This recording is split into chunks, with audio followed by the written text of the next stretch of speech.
So with that, the Eucharist is the source and summit of our faith. That's what the Catechism says.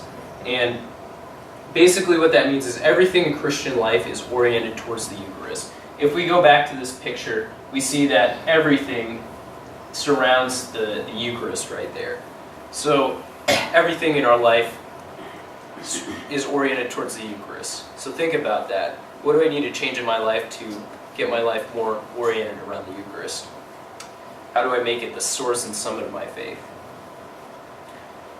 And one note I want to mention is that you can only find the Eucharist, Jesus' body, blood, soul, and divinity, in the Catholic Church.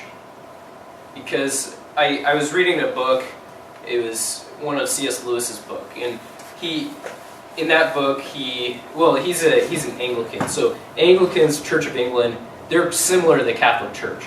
But in their Eucharist, theirs is just a symbol. It only represents Christ. And C.S. Lewis says, I don't want something that just represents Christ. I want something that is, I want Christ himself.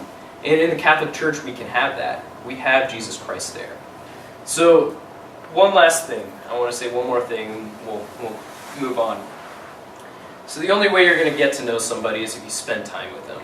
So if you imagine there's a guy who really likes a girl, well, he could talk to her friends about her, or he can Facebook stalk her and check her status every single day, or anything like that. Read her Wikipedia page. Somebody may, I don't know if anybody would make a Wikipedia page, but he can do all these things, but he's not going to get to know her without spending time with her.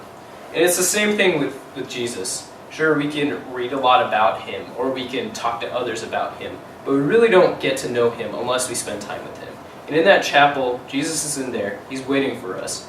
He's there. That's the time you can spend time with him and get to know him. And you can do that by just dropping into the chapel. He's there. Or you can go to Eucharistic adoration, where Jesus, the host, is exposed, and we can see Jesus and we can pray with him right there, face to face. So actually, instead of doing small groups tonight, we're going to have an opportunity to do that. We're going to get to go to Eucharistic adoration and do some praise and worship with Jesus right there. So I would just ask you in the next few minutes, please reflect in silence, prepare yourself, please don't talk, and just prepare yourself for adoration. Thank you. We can head over to the chapel.